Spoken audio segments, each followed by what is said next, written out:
ನಮ್ಮ ಮ್ಯಾನಿಫೆಸ್ಟೋನಲ್ಲೇ ಹೇಳಿದ್ದೀವಿ, socio economic and caste census ಆಗಬೇಕು ಅಂತ ಹೇಳಿದ್ದೀವಿ. ನನಗೆ ಗೊತ್ತಿಲ್ಲ ಅವರು ಬರೀ ಕ್ಯಾಟ್ ಸೆನ್ಸಸ್ ಮಾಡ್ತಾರಾ, ಸೋಷಿಯೋ ಎಕನಾಮಿಕ್ ಸರ್ವೆ ಮಾಡ್ತಾರಾ ಏನು ಅಂತ ಗೊತ್ತಿಲ್ಲ. ಅದು ನೋಡ್ಬಿಟ್ಟು ಹೇಳ್ತೀನಿ ನಾನು. ಬರೀ ಈಗಿರ್ತಕ್ಕಂಥದ್ದು ಕ್ಯಾಟ್ ಸೆನ್ಸಸ್ ಮಾಡ್ತೀವಿ ಮತ್ತು ಜನಗಣತಿ ಮಾಡ್ತೀವಿ ಅಂತ ಹೇಳಿದ್ದಾರೆ. ಸೆನ್ಸಸ್ ಆ್ಯಂಡ್ ಕ್ಯಾಟ್ ಸೆನ್ಸಸ್ ಜಾತಿ ಮತ್ತು ಜನಗಣತಿ ಎರಡು ಜೊತೆನೇ ಮಾಡ್ತೀವಿ ಅಂತ ಹೇಳಿದ್ರು. ಅದೇ ಸರಿಯಪ್ಪ. Socio economic survey is very important. Social justice ಮಾಡಬೇಕಾದ್ರೆ ಸೋಷಿಯೋ ಎಕನಾಮಿಕ್ ಸರ್ವೆ ಮಾಡಬೇಕಾಗ್ತದೆ. ಹೇಳಿ ಇನ್ನೇನು. ರಾಜ್ಯದಲ್ಲಿ ಜಾತಿ ಗಣತಿ ವಿಚಾರ ಬಂದಾಗ ಸಾಕಷ್ಟು ಟೀಕೆಗಳು ಕೇಳಿ ಬಂದಿರುವಂಥದ್ದು. ಈಗ ಮತ್ತೆ ಮೇಲ್ಗಡೆಯೂ ಕೂಡ ಅದಕ್ಕೆ ಮುಂದಾಗ್ತಾ ಇದ್ದಾರೆ. ಇಲ್ಲಿ ನೀವು ರಾಜ್ಯದಲ್ಲಿ ಆ ಒಂದು ವಿಚಾರಕ್ಕೆ ಸಂಬಂಧಪಟ್ಟಂಗೆ ಮಂಡನೆ ಮಾಡುವಂಥ ಸಂದರ್ಭದಲ್ಲಿ ಸಾಕಷ್ಟು ಟೀಕೆಗಳಾದವು. ಕ್ಯಾಬಿನೆಟ್ನಲ್ಲಿ ಮಂಡಿಸಿದ್ದೀವಿ. ನಾನು ಎಲ್ಲ ಸಚಿವರಿಗೂ ಕೂಡ ಒಪಿನಿಯನ್ ಕೊಡಿ ಅಂತ ಹೇಳಿದ್ದೀನಿ. ಅವರು ರೈಟಿಂಗ್ನಲ್ಲಿ ಕೊಡ್ತೀವಿ ಅಂತ ಹೇಳಿದ್ದಾರೆ. ಅವ್ರು ಕೊಟ್ಟ ಮೇಲೆ ನಾವು ಮತ್ತೆ ಕ್ಯಾಬಿನೆಟ್ ಮುಂದೆ ತಗೊಂಡೋಗಿ ಚರ್ಚೆ ಮಾಡ್ತೀವಿ. ಸರ್, ಇವತ್ತು ಕೇಂದ್ರದಲ್ಲಿ ಈ ಉಗ್ರರ ದಾಳಿ ವಿಚಾರಕ್ಕೆ ಸಂಬಂಧಪಟ್ಟಂತೆ ಸಂಪುಟ ಸಭೆ ನಡೆದಿದೆ. ಎಲ್ಲೋ ಒಂದು ಕಡೆ ಯುದ್ಧ ಘೋಷಣೆ ಮಾಡ್ತಾರ ಅನ್ನೋ ಒಂದು ವಿಚಾರದಲ್ಲಿ ಚರ್ಚೆಗಳು ಶುರುವಾಗಿದೆ. ಯುದ್ಧ ಅನಿವಾರ್ಯ ಆದರೆ ಯುದ್ಧ ಮಾಡಲಿ, ನಮ್ಮದೇನು ವಿರೋಧ ಇಲ್ಲ. ಅದಕ್ಕೆ ಯುದ್ಧ ಮಾಡೋಕ್ಕೆ ಪಾಕಿಸ್ತಾನ ಮೇಲೆ ಯುದ್ಧ ಮಾಡಿ ಭಯೋತ್ಪಾದನೆ ಮೂಲೋತ್ಪಾಟನೆ ಮಾಡಬೇಕು, ಭಯೋತ್ಪಾದನೆಯನ್ನು ನಾಶ ಮಾಡಬೇಕು. ಅದನ್ನು ಮಾಡ್ತಕ್ಕಂಥ ಕೆಲಸವನ್ನು ಕೇಂದ್ರ ಸರ್ಕಾರ ಮಾಡಬೇಕು. ಮತ್ತು ಎಲ್ರಿಗೂ ಭದ್ರತೆ, ಸೆಕ್ಯೂರಿಟಿ ಕೊಡಬೇಕು. That is what I meant. ನಾನು ಯುದ್ಧ ಮಾಡಬೇಡಿ ಅಂತ ಹೇಳಿಲ್ಲ. ಯುದ್ಧ ಮಾಡೋದಾದರೆ ಮಾಡಿ ಭಯೋತ್ಪಾದನೆಯನ್ನು ಕೂಡ ನಾಶ ಮಾಡಿ.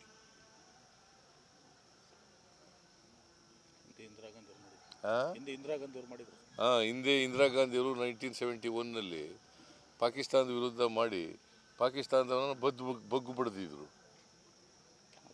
ಸುಮಾರು 80,000 ಜನ ಸೈನಿಕರನ್ನು ಶರಣಾಗತರಾಗಿದ್ದರು. ಪಾಕಿಸ್ತಾನ ಸೈನಿಕರು 80,000 ಜನ ಶರಣಾಗತರಾಗಿದ್ದರು. ಸರ್, ಇದೇ ಈ ಟೆರರಿಸ್ಟ್ ವಿಚಾರಕ್ಕೆ ಸಂಬಂಧಪಟ್ಟಂಗೆ ಇದು ಕಾಂಗ್ರೆಸ್ ಬಿಜೆಪಿ ಮಧ್ಯೆ ಸಾಕಷ್ಟು ಟ್ವೀಟ್ ವಾರ್ಗಳು ನಡೀತಾ ಇದ್ವು. ನಿನ್ನೆ ಮೋದಿಯವರ ತಲೆ ಇಲ್ಲರದ ಒಂದು ಫೋಟೋವನ್ನು ಅಂಟಿಸಿ ಕಾಂಗ್ರೆಸ್ ಟ್ವೀಟ್ ಮಾಡಿತ್ತು. ಇವತ್ತು ಅದನ್ನು ಡಿಲೀಟ್ ಮಾಡಿದೆ. ಎಲ್ಲೋ ಅದೊಂದು ಕಡೆ ಈ ಕಾಂಗ್ರೆಸ್ ಚುನಾವಣೆ ಆಗ್ತಾ ಇದ್ದಾವೆ. ನನಗೆ ಗೊತ್ತಿದ್ದು ನೋಡಿಯಪ್ಪ, ಸೋಷಿಯಲ್ ಮೀಡಿಯಾದಲ್ಲಿ ಯಾರು ಮಾಡ್ತಾರೆ ಏನು ಅಂತ ಗೊತ್ತಿಲ್ಲ. ಅವೆಲ್ಲ ಮಾಡೋಕ್ಕೆ ಹೋಗಬಾರ್ದು, ಗೊತ್ತಾಯ್ತಲ್ಲ. ನರೇಂದ್ರ ಮೋದಿಯವ್ರದ್ದು ಮಾಡಬಾರ್ದು, ಇನ್ನೊಂದಿಬ್ಬರದ್ದು ಕೂಡ ಮಾಡಬಾರ್ದು, ಗೊತ್ತಾಯ್ತು. ಯಾರ್ದು ಮಾಡಬಾರ್ದು. ಸ್ವಾತಂತ್ರ್ಯ ಇದೆ ಅಂಥೇಳಿ ನಮಗೆ ವಾಕ್ ಸ್ವಾತಂತ್ರ್ಯ ಇದೆ, ವ್ಯಕ್ತಿ ಸ್ವಾತಂತ್ರ್ಯ ಇದೆ ಅಂತ ಏನೆಲ್ಲ ಮಾಡೋಕ್ಕಾಗಲ್ಲ.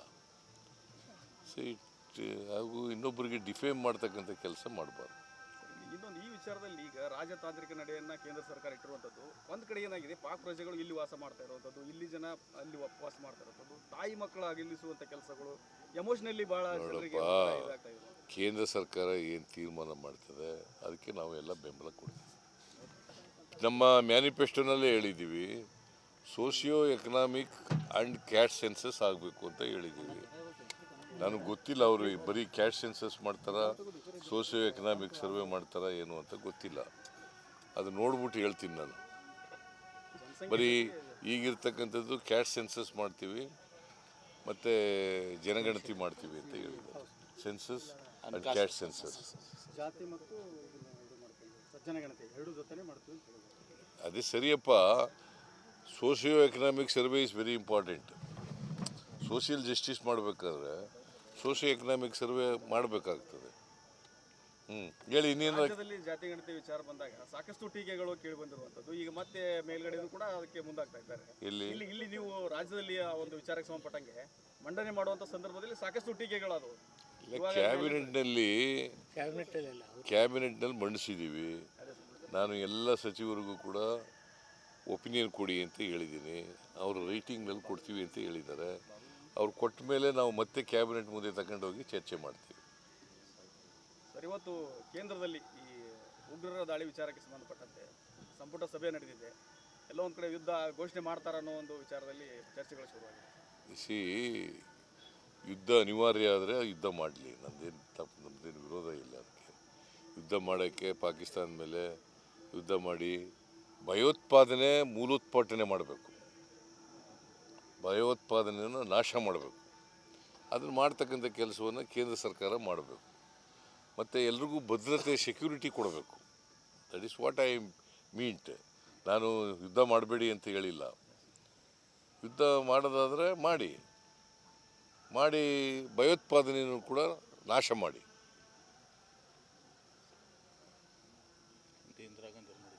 ಹಿಂದೆ ಇಂದಿರಾ ಗಾಂಧಿಯವರು 1971ನಲ್ಲಿ ಪಾಕಿಸ್ತಾನದ ವಿರುದ್ಧ ಮಾಡಿ ಪಾಕಿಸ್ತಾನದವರನ್ನು ಬಗ್ಗು ಬಡಿದಿದ್ರು. ಸುಮಾರು 80,000 ಜನ ಸೈನಿಕರನ್ನು ಶರಣಾಗತರಾಗಿದ್ದರು. ಪಾಕಿಸ್ತಾನ ಸೈನಿಕರು 80,000 ಜನ ಶರಣಾಗತರಾಗಿದ್ದರು. ಸರ್, ಇದೇ ಈ ಟೆರರಿಸ್ಟ್ ವಿಚಾರಕ್ಕೆ ಸಂಬಂಧಪಟ್ಟಂಗೆ ಇದು ಕಾಂಗ್ರೆಸ್ ಬಿಜೆಪಿ ಮಧ್ಯೆ ಸಾಕಷ್ಟು ಟ್ವೀಟ್ ವಾರ್ಗಳು ನಡೀತಾ ಇದ್ವು. ನಿನ್ನೆ ಮೋದಿಯವರ ತಲೆ ಇಲ್ಲರದ ಒಂದು ಫೋಟೋನ ಅಂಟಿಸಿ ಕಾಂಗ್ರೆಸ್ ಟ್ವೀಟ್ ಮಾಡಿತ್ತು. ಇವತ್ತು ಅದನ್ನು ಡಿಲೀಟ್ ಮಾಡಿದೆ. ಎಲ್ಲೋ ಅದೊಂದು ಕಡೆ ಈ ಕಾಂಗ್ರೆಸ್ ಚುನಾವಣೆ ಆಗ್ತಾ ಇದ್ದಾವೆ. ನನಗೆ ಗೊತ್ತಿದ್ದು ನೋಡಿಯಪ್ಪ, ಸೋಷಿಯಲ್ ಮೀಡಿಯಾದಲ್ಲಿ ಯಾರು ಮಾಡ್ತಾರೆ ಏನು ಅಂತ ಗೊತ್ತಿಲ್ಲ. ಅವೆಲ್ಲ ಮಾಡೋಕ್ಕೆ ಹೋಗಬಾರ್ದು. ಗೊತ್ತಾಯ್ತಲ್ಲ. ನರೇಂದ್ರ ಮೋದಿಯವ್ರದ್ದು ಮಾಡಬಾರ್ದು, ಇನ್ನೊಂದಿಬ್ಬರದ್ದು ಕೂಡ ಮಾಡಬಾರ್ದು. ಗೊತ್ತಾಯ್ತು, ಯಾರ್ದು ಮಾಡಬಾರ್ದು. ಸ್ವಾತಂತ್ರ್ಯ ಇದೆ ಅಂತೇಳಿ ನಮಗೆ ವಾಕ್ ಸ್ವಾತಂತ್ರ್ಯ ಇದೆ, ವ್ಯಕ್ತಿ ಸ್ವಾತಂತ್ರ್ಯ ಇದೆ ಅಂತ ಏನೆಲ್ಲ ಮಾಡೋಕ್ಕಾಗಲ್ಲ. ಹಾಗೂ ಇನ್ನೊಬ್ಬರಿಗೆ ಡಿಫೇಮ್ ಮಾಡ್ತಕ್ಕಂಥ ಕೆಲಸ ಮಾಡಬಾರ್ದು. ಇನ್ನೊಂದು ಈ ವಿಚಾರದಲ್ಲಿ ಈಗ ರಾಜತಾಂತ್ರಿಕ ನಡೆಯನ್ನು ಕೇಂದ್ರ ಸರ್ಕಾರ ಇಟ್ಟಿರುವಂಥದ್ದು. ಒಂದು ಕಡೆ ಏನಾಗಿದೆ, ಪಾಕ್ ಪ್ರಜೆಗಳು ಇಲ್ಲಿ ವಾಸ ಮಾಡ್ತಾ ಇರುವಂಥದ್ದು, ಇಲ್ಲಿ ಜನ ಅಲ್ಲಿ ವಾಸ ಮಾಡ್ತಾ ಇರುವಂಥದ್ದು, ತಾಯಿ ಮಕ್ಕಳು ಅಗಲಿಸುವಂಥ ಕೆಲಸಗಳು ಎಮೋಷನಲಿ ಭಾಳ ಕೇಂದ್ರ ಸರ್ಕಾರ ಏನು ತೀರ್ಮಾನ ಮಾಡ್ತದೆ ಅದಕ್ಕೆ ನಾವು ಎಲ್ಲ ಬೆಂಬಲ ಕೊಡ್ತೀವಿ. ನಮ್ಮ ಮ್ಯಾನಿಫೆಸ್ಟೋನಲ್ಲೇ ಹೇಳಿದ್ದೀವಿ, socio economic and caste census ಆಗಬೇಕು ಅಂತ ಹೇಳಿದ್ದೀವಿ. ನನಗೆ ಗೊತ್ತಿಲ್ಲ ಅವರು ಬರೀ ಕ್ಯಾಟ್ ಸೆನ್ಸಸ್ ಮಾಡ್ತಾರಾ, ಸೋಷಿಯೋ ಎಕನಾಮಿಕ್ ಸರ್ವೆ ಮಾಡ್ತಾರಾ ಏನು ಅಂತ ಗೊತ್ತಿಲ್ಲ. ಅದು ನೋಡ್ಬಿಟ್ಟು ಹೇಳ್ತೀನಿ ನಾನು. ಬರೀ ಈಗಿರ್ತಕ್ಕಂಥದ್ದು ಕ್ಯಾಟ್ ಸೆನ್ಸಸ್ ಮಾಡ್ತೀವಿ ಮತ್ತು ಜನಗಣತಿ ಮಾಡ್ತೀವಿ ಅಂತ ಹೇಳಿದ್ದಾರೆ. ಸೆನ್ಸಸ್ ಆ್ಯಂಡ್ ಕ್ಯಾಟ್ ಸೆನ್ಸಸ್, ಜಾತಿ ಮತ್ತು ಜನಗಣತಿ ಎರಡು ಜೊತೆನೇ ಮಾಡ್ತೀವಿ ಅಂತ ಹೇಳಿದ್ದಾರೆ. ಅದೇ ಸರಿಯಪ್ಪ. Socio economic survey is very important. Social justice ಮಾಡಬೇಕಾದ್ರೆ ಸೋಷಿಯೋ ಎಕನಾಮಿಕ್ ಸರ್ವೆ ಮಾಡಬೇಕಾಗ್ತದೆ. ಹೇಳಿ ಇನ್ನೇನು. ರಾಜ್ಯದಲ್ಲಿ ಜಾತಿ ಗಣತಿ ವಿಚಾರ ಬಂದಾಗ ಸಾಕಷ್ಟು ಟೀಕೆಗಳು ಕೇಳಿ ಬಂದಿರುವಂಥದ್ದು. ಈಗ ಮತ್ತೆ ಮೇಲ್ಗಡೆಯೂ ಕೂಡ ಅದಕ್ಕೆ ಮುಂದಾಗ್ತಾ ಇದ್ದಾರೆ. ಇಲ್ಲಿ ನೀವು ರಾಜ್ಯದಲ್ಲಿ ಆ ಒಂದು ವಿಚಾರಕ್ಕೆ ಸಂಬಂಧಪಟ್ಟಂಗೆ ಮಂಡನೆ ಮಾಡುವಂಥ ಸಂದರ್ಭದಲ್ಲಿ ಸಾಕಷ್ಟು ಟೀಕೆಗಳಾದವು. ಕ್ಯಾಬಿನೆಟ್ನಲ್ಲಿ ಮಂಡಿಸಿದ್ದೀವಿ. ನಾನು ಎಲ್ಲ ಸಚಿವರಿಗೂ ಕೂಡ ಒಪಿನಿಯನ್ ಕೊಡಿ ಅಂತ ಹೇಳಿದ್ದೀನಿ. ಅವರು ರೈಟಿಂಗ್ನಲ್ಲಿ ಕೊಡ್ತೀವಿ ಅಂತ ಹೇಳಿದ್ದಾರೆ. ಅವ್ರು ಕೊಟ್ಟ ಮೇಲೆ ನಾವು ಮತ್ತೆ ಕ್ಯಾಬಿನೆಟ್ ಮುಂದೆ ತಗೊಂಡೋಗಿ ಚರ್ಚೆ ಮಾಡ್ತೀವಿ. ಸರ್, ಇವತ್ತು ಕೇಂದ್ರದಲ್ಲಿ ಈ ಉಗ್ರರ ದಾಳಿ ವಿಚಾರಕ್ಕೆ ಸಂಬಂಧಪಟ್ಟಂತೆ ಸಂಪುಟ ಸಭೆ ನಡೆದಿದೆ. ಎಲ್ಲೋ ಒಂದು ಕಡೆ ಯುದ್ಧ ಘೋಷಣೆ ಮಾಡ್ತಾರ ಅನ್ನೋ ಒಂದು ವಿಚಾರದಲ್ಲಿ ಚರ್ಚೆಗಳು ಶುರುವಾಗಿದೆ. ಯುದ್ಧ ಅನಿವಾರ್ಯ ಆದರೆ ಯುದ್ಧ ಮಾಡಲಿ, ನಮ್ಮದೇನು ವಿರೋಧ ಇಲ್ಲ. ಅದಕ್ಕೆ ಯುದ್ಧ ಮಾಡೋಕ್ಕೆ ಪಾಕಿಸ್ತಾನ ಮೇಲೆ ಯುದ್ಧ ಮಾಡಿ ಭಯೋತ್ಪಾದನೆ ಮೂಲೋತ್ಪಾಟನೆ ಮಾಡಬೇಕು, ಭಯೋತ್ಪಾದನೆಯನ್ನು ನಾಶ ಮಾಡಬೇಕು. ಅದನ್ನು ಮಾಡ್ತಕ್ಕಂಥ ಕೆಲಸವನ್ನು ಕೇಂದ್ರ ಸರ್ಕಾರ ಮಾಡಬೇಕು. ಮತ್ತು ಎಲ್ರಿಗೂ ಭದ್ರತೆ ಸೆಕ್ಯೂರಿಟಿ ಕೊಡಬೇಕು. That is what I meant. ನಾನು ಯುದ್ಧ ಮಾಡಬೇಡಿ ಅಂತ ಹೇಳಿಲ್ಲ. ಯುದ್ಧ ಮಾಡೋದಾದರೆ ಮಾಡಿ ಭಯೋತ್ಪಾದನೆಯನ್ನು ಕೂಡ ನಾಶ ಮಾಡಿ.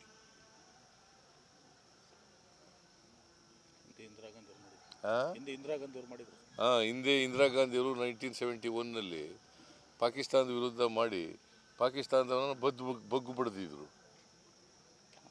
ಸುಮಾರು 80,000 ಜನ ಸೈನಿಕರನ್ನು ಶರಣಾಗತರಾಗಿದ್ದರು. ಪಾಕಿಸ್ತಾನ ಸೈನಿಕರು 80,000 ಜನ ಶರಣಾಗತರಾಗಿದ್ದರು. ಸರ್, ಇದೇ ಈ ಟೆರರಿಸ್ಟ್ ವಿಚಾರಕ್ಕೆ ಸಂಬಂಧಪಟ್ಟಂಗೆ ಇದು ಕಾಂಗ್ರೆಸ್ ಬಿಜೆಪಿ ಮಧ್ಯೆ ಸಾಕಷ್ಟು ಟ್ವೀಟ್ ವಾರ್ಗಳು ನಡೀತಾ ಇದ್ವು. ನಿನ್ನೆ ಮೋದಿಯವರ ತಲೆ ಇಲ್ಲರದ ಒಂದು ಫೋಟೋನ ಅಂಟಿಸಿ ಕಾಂಗ್ರೆಸ್ ಟ್ವೀಟ್ ಮಾಡಿತ್ತು. ಇವತ್ತು ಅದನ್ನು ಡಿಲೀಟ್ ಮಾಡಿದೆ. ಎಲ್ಲೋ ಅದೊಂದು ಕಡೆ ಈ ಕಾಂಗ್ರೆಸ್ ಚುನಾವಣೆ ಆಗ್ತಾ ಇದ್ದಾವೆ. ನನಗೆ ಗೊತ್ತಿದ್ದು ನೋಡಿಯಪ್ಪ, ಸೋಷಿಯಲ್ ಮೀಡಿಯಾದಲ್ಲಿ ಯಾರು ಮಾಡ್ತಾರೆ ಏನು ಅಂತ ಗೊತ್ತಿಲ್ಲ. ಅವೆಲ್ಲ ಮಾಡೋಕ್ಕೆ ಹೋಗಬಾರ್ದು. ಗೊತ್ತಾಯ್ತಲ್ಲ.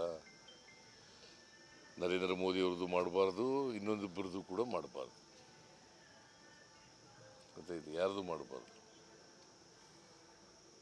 ಸ್ವಾತಂತ್ರ್ಯ ಇದೆ ಅಂತೇಳಿ ನಮಗೆ ವಾಕ್ ಸ್ವಾತಂತ್ರ್ಯ ಇದೆ, ವ್ಯಕ್ತಿ ಸ್ವಾತಂತ್ರ್ಯ ಇದೆ ಅಂತ ಏನೆಲ್ಲ ಮಾಡೋಕ್ಕಾಗಲ್ಲ. ಹಾಗೂ ಇನ್ನೊಬ್ಬರಿಗೆ ಡಿಫೇಮ್ ಮಾಡ್ತಕ್ಕಂಥ ಕೆಲಸ ಮಾಡಬಾರ್ದು. ಇನ್ನೊಂದು ಈ ವಿಚಾರದಲ್ಲಿ ಈಗ ರಾಜತಾಂತ್ರಿಕ ನಡೆಯನ್ನ ಕೇಂದ್ರ ಸರ್ಕಾರ ಇಟ್ಟಿರುವಂಥದ್ದು. ಒಂದು ಕಡೆ ಏನಾಗಿದೆ, ಪಾಕ್ ಪ್ರಜೆಗಳು ಇಲ್ಲಿ ವಾಸ ಮಾಡ್ತಾ ಇರುವಂಥದ್ದು, ಇಲ್ಲಿ ಜನ ಅಲ್ಲಿ ವಾಸ ಮಾಡ್ತಾ ಇರುವಂಥದ್ದು, ತಾಯಿ ಮಕ್ಕಳು ಅಗಲಿಸುವಂಥ ಕೆಲಸಗಳು ಎಮೋಷನಲಿ ಬಹಳ ಜನರಿಗೆ ಇದಾಗ್ತಾ ಇದೆ. ಕೇಂದ್ರ ಸರ್ಕಾರ ಏನು ತೀರ್ಮಾನ ಮಾಡ್ತದೆ ಅದಕ್ಕೆ ನಾವೆಲ್ಲ ಬೆಂಬಲ ಕೊಡ್ತೀವಿ.